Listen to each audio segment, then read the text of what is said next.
be the one heading the commemoration. He was a no-show. But there's one thing he's called for, which I completely support: dialogue. There needs to be conversation, because if you go to the Rift Valley, there's already tension between communities. Put it plain, there's Kalenjin and the Kikuyu, there's tension already there. And people are wondering, okay, we are 2 years before the election, and you throw a matchstick there and it will explode. So what are we supposed to do as a country? Karibu sana Muito. Asante sana, thanks for having me. Crazy day was yesterday, wasn't it? Sure, it was a crazy day and so sad. Kenya has actually slid into a chaotic nation, and on specific dates. And the players to this are known, and people who have really fueled this thing to become a protest, day of protest. That is the Sabasaba, or 7/7 July. They're there within the political circles, and like we always say, when your interests are taken care of, then you tend to, lay back. And we have seen this with many politicians. Today we have a broad-based government. The other time we had a government of national unity. The other time we had another government, a coalition government. And all these times is after chaos. And the synonymous relation relative to chaos is one Raila Odinga.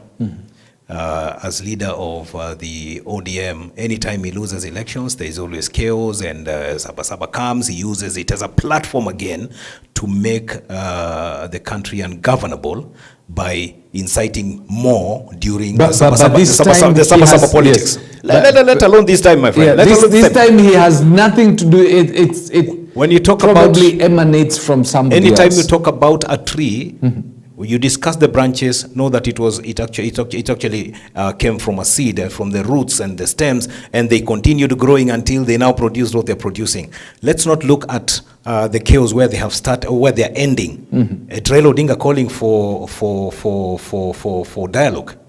Last week you asked me about it, what I would do if I was the president. I told you, but you see I'm a small Kenyan.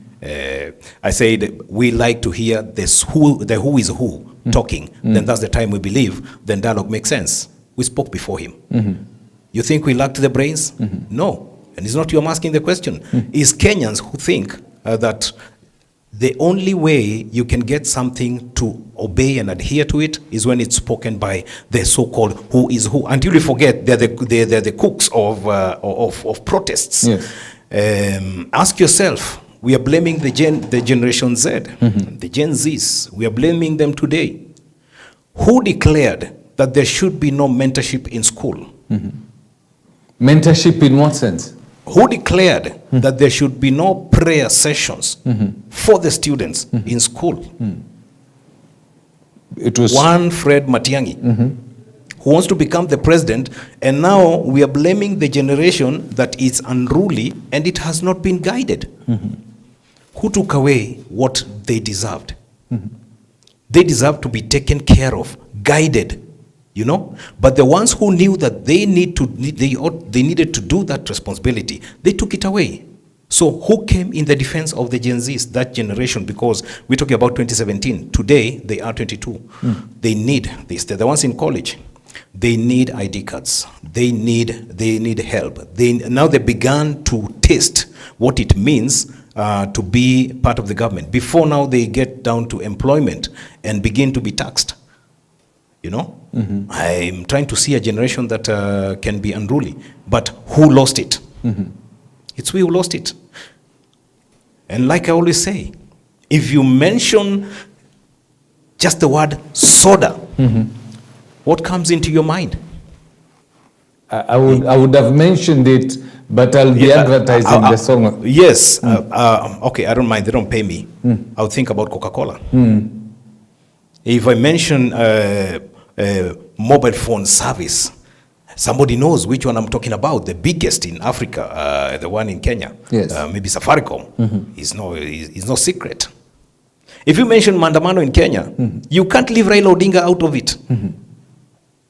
Chaos, protest, you can't leave Raila Odinga out of it. Using who? His supporters. And that has but been, how does he come into this? Right now, he's the one who, at least yesterday, I know he's in bed with the government.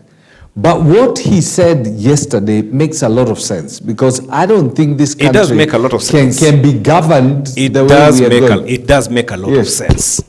Just and in fact, if there's anyone who understands dialogue better, it's going to be... So you don't think understands dialogue better. Let me consult with God. Using the mechanisms that you've said, which are political mechanisms, causing, forcing the other parties to do what you want them.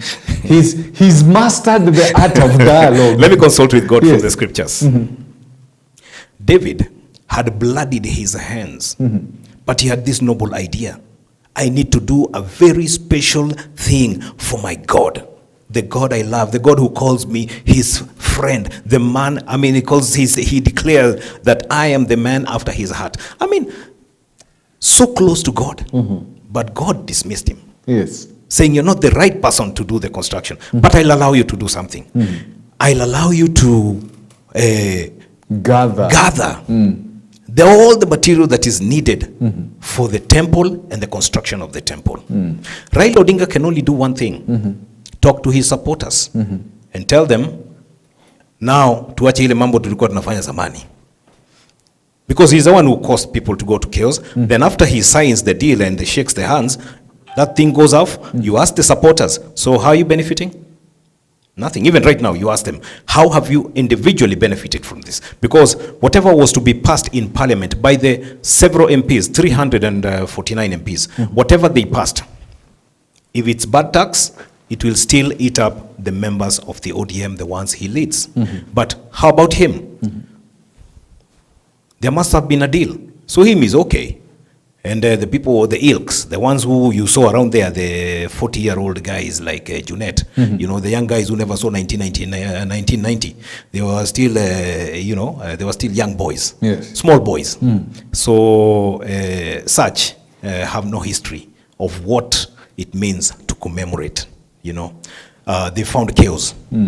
What you're trying to say is that, yes, they have a part to play. If I play the part of burning this thing, then I can show how to repent, how to exercise remorse, and how to offer myself to be forgiven, beg for forgiveness.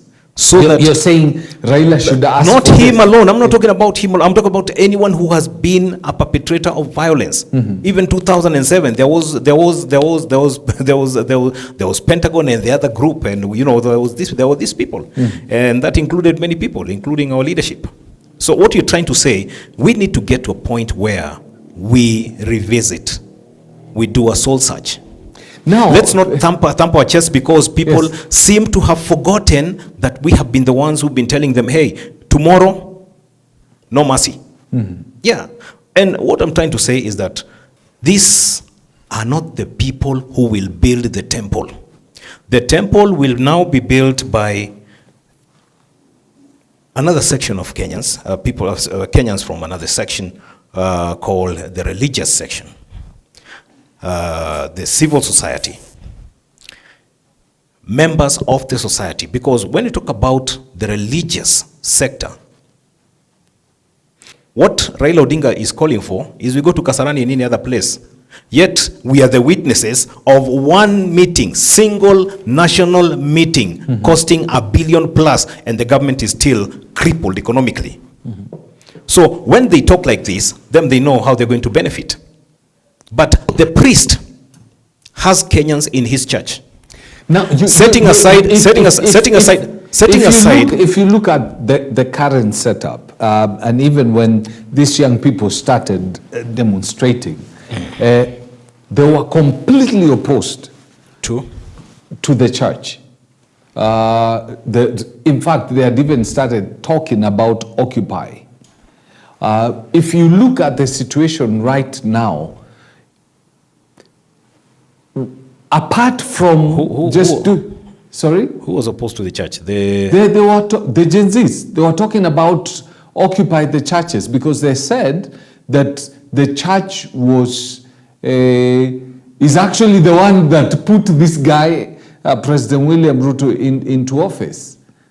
So they were talking about including occupy churches, if you can remember that. Yeah, I remember. So in terms of playing a role in bringing dialogue and getting these guys, I don't know how these young people will be open to that.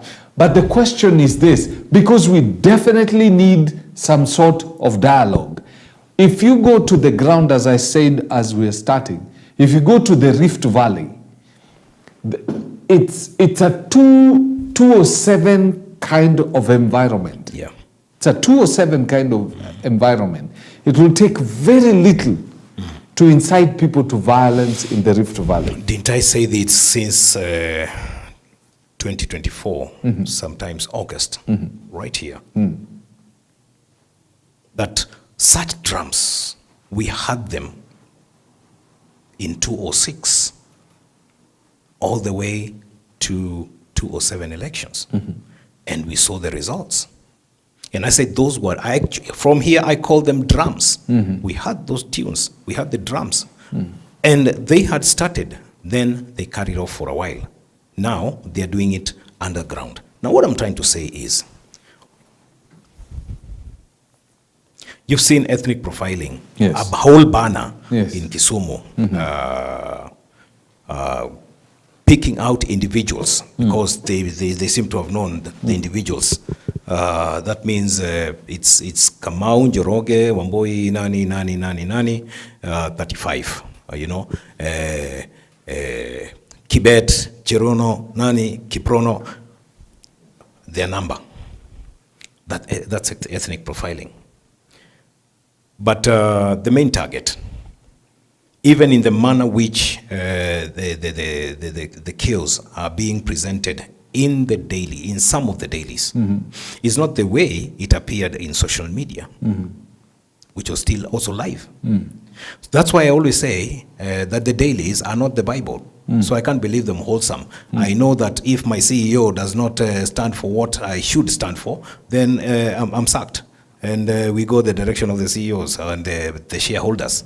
That's how it works. Anyway, that's how it works in media. So media is never neutral anyway.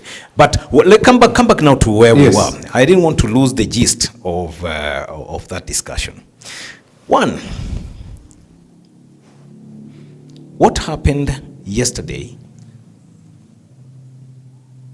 tainted what ought to be a very wonderful moment for commemorating the struggle for the repeal of Section 2A. But a few years down the line, I was not just blaming the former Prime Minister.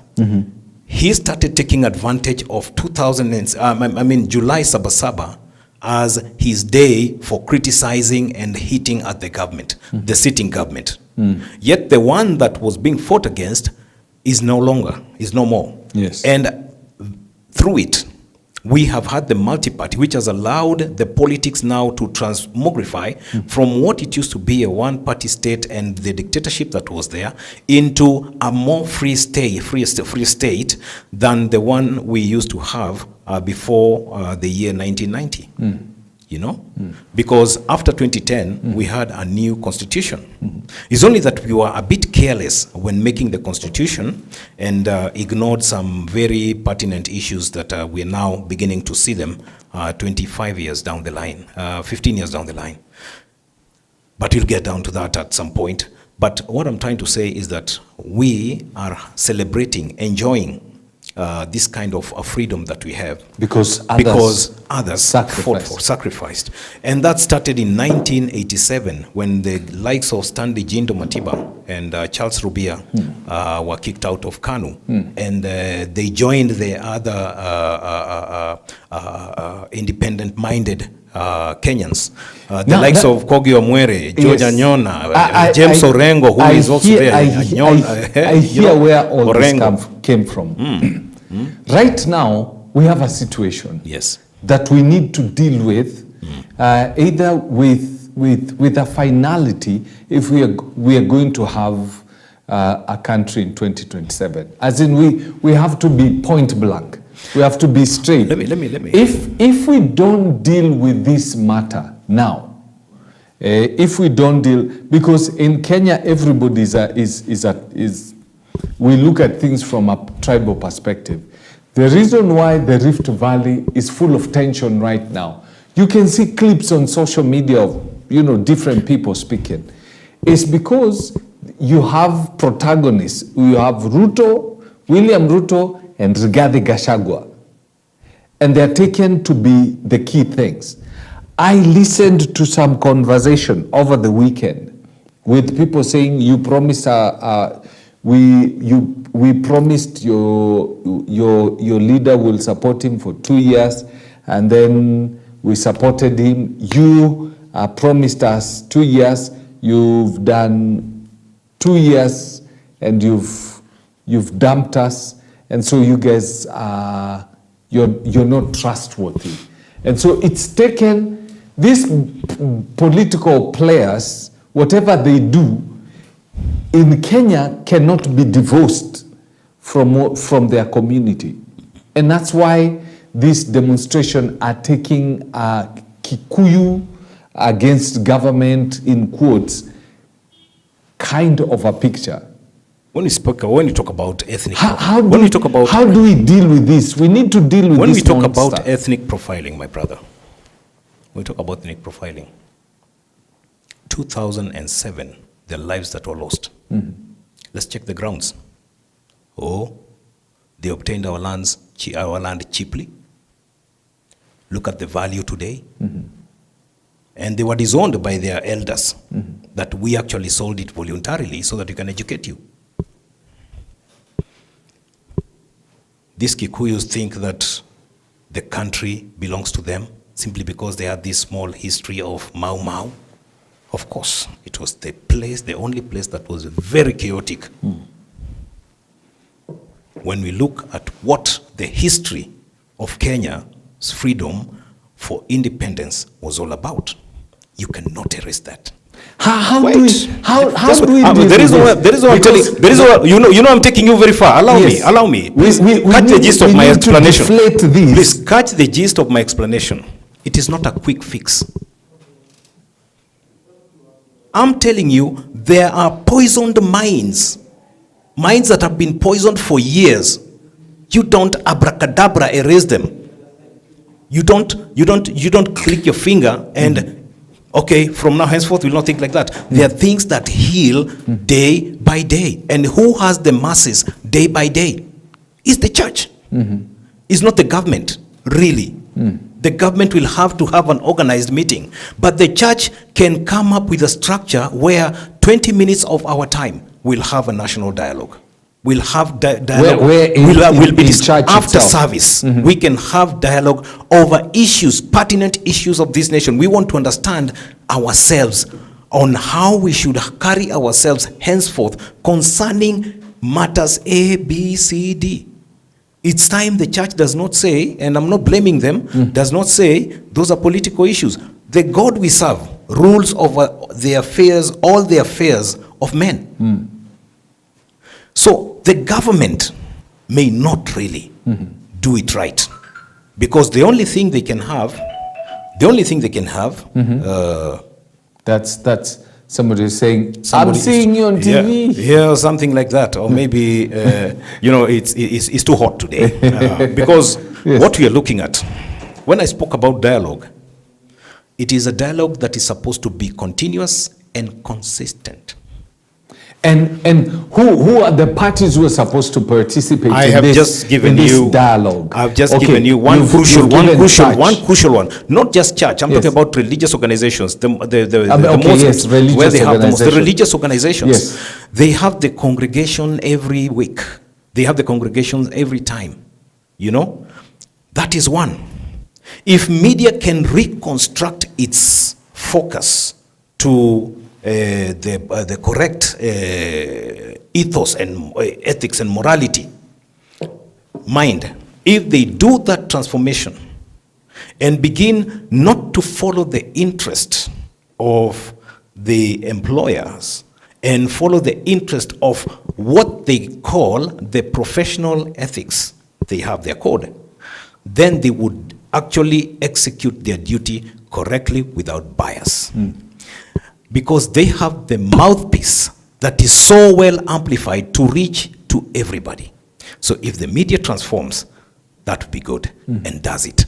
If the church, church transforms and sees itself as the peacemakers, because that's what they are, then they would do so. You know, because they're tapping from the source of peace. They can be able to share the peace so easily than the government. Because but the government has to set up, can only facilitate with the finances, resources, and also the peace where it is needed. But the resources. We are looking. We have roughly 2 years now to the election. We need to start something now. If I take you back to 2007, how much time do you need to reconcile or to clean up those mindsets? The ones who are the attackers and ones who are being attacked, how do you reconcile those mindsets and tell them you must be one? How much time do you think it would take? It takes a long time. True. In a relationship, marriage relationship, wisdom tells me that a young man of 28 years marries a young girl of 25 years. Don't expect them to understand each other simply because they have a piece of metal in their finger. But these are guys the people we are talking about have been married for almost 60 years Thank now. you. And they still don't understand each other. Now let me give the reason. Don't understand Let me give the reason or why. It's the because let me give you the reason why. Some of my friends, the Korils of this world, the Leonard Sumas of this world. I mean, I have friends from everywhere, and the tribe aspect only becomes a factor when these politicians start speaking. It's not a matter of politicians, my brother. Who do they use? Is it not Kenyans? It's true. Is it not the media? Why do we shift the blame again to the one individual that he incited me? Who holds my brains? Is it the politician or is it the politician is speaking something that is already in my heart, so I concur with it. Who has the power to do the evaluation of what is to be released from my heart, of what is going to guide my tongue, what to say? Is it not my independent volition, independent prerogative, independent choice? It is. I have the power. So when I cede the power to the politician, to the leader, and tell me what to think, then I think like a zombie. I'm just like a zombie existing. And that is the kind of mindset, that the kind of a character I'm supposed to abhor. As a Kenyan, I'm not supposed to be a zombie. I'm supposed to think. And I like what some of these young people are doing. They need guidance, true, from the elderly. Yes. But if the elderly is lost, God will come for them. They might make mistakes, numerous mistakes. But if the ones who are saying we should now embark on dialogue, and they have not even repented, they have not even shown any remorse of the lost lives, not these ones, even the ones of the past. That they have, alone. It's not about him. And I'm calling them. This is not a religious. It's not a religious thing. It's not this a is religious practice. It is. They come. Whether they have, I remember the South Africa situation. I mean, or even Rwanda itself, they had courts whereby people came, they talked, no matter what you did, they talked and they sorted out matters. Kenya, we've never had an opportunity to come and address some of the historical injustices that have happened for both people in the Rift Valley, people in central Kenya, people in Luo Nyanza, people in the North Rift. We've not really, we glide over and we hide our head in the sand until something happens and all these things come up. When you deal with the highlights, that's how we tend to think. But when I sit down with the Rwandese and the Burundians right here, they tell me the tension between the Hutus and the Tutsis today is still on. But everything is managed because the president or the leader of the Rwandese government is in total control. What if a totalitarian is not around? Because things might change. What I'm trying to say is, we have hyped, oh, Rwanda is in peace. Yes, of course, the president is there for the last 42 years. I don't know how many years? Almost 40 years now, since 94. Actually, it's 30 years in power. Okay? And what you're trying to say is that the day change shall arise, maybe if a weaker president from the same community comes in, there shall be demand for change. But how do we sort out our mess? We are very few. I was just taking you to that one, so we don't really idolize them. Yes. Yeah, they're not at their best when we get to the ground. Now, coming back to Kenya, I was giving you an example of a 28-year-old and a 25-year-old. That is 53 years put together. Okay, for it now to agree and become one color, it will take another maybe 25 years for them to begin to say, I think this is the guy who was meant for me. And that's why anytime you're even advising young people, you tell them, please, pardon the 10 years, we might have it rough. Yes. Because at that time you're saying, I didn't know you like this, I didn't know. Even 20, 15, 20. So what I'm trying to say is that change is not instant. Change is a continuous process. Because you're rooting out things as they emerge. As they emerge, you deal with them. You know. So when you say, okay, I've forgiven you, then all of a sudden I realize the reason why I didn't get milk is because he took my cow. You know, but you said you want peace, you know. So what I'm trying to say is that there are some things that need to be done. People need to sit down and continue with the discussion of peace. And like I said, I thought the president was genuine and sincere with the discussion he started with the youth last year. If he made it a continuous thing and then implement some of the demands or most of the demands that had been presented forth, would have been a better thing. But now when it came to a point where parliamentarians are saying we sneaked this thing through, so we implemented them, what are you telling the same guys you held discussions with? So who needs the healing? The one who has been lied to or the one who has lied to them? And I'm not talking about the president, including the leadership and the parliamentarians. And the coalition partners, led by Raila Odinga, you're saying he calls for dialogue. Dialogue cannot, and I said, the temple cannot be built by King David. It will be built by Solomon because David has bloodied his hands. So no matter what David would have tried to do in terms of setting up that structure, it would have failed because God wanted clean hands to do it. It's not for Raila Odinga. It's not really. The president has some favor because God has anointed him to put the nation together. But these other guys, like I advised last week, he has to shed off some of these friends for him to have the nation to his side. Okay. Unfortunately, time imetufanya ile kitu. We need to sort this thing out. And we cannot operate as fools who are guided by individuals who are selfish in what they want to achieve. And if he tells you jump, you ask how high. How high? We cannot do that. We have to, if you forget your past, you will make the same mistakes in the future. We've been here before. It feels like deja vu. Feels like deja vu.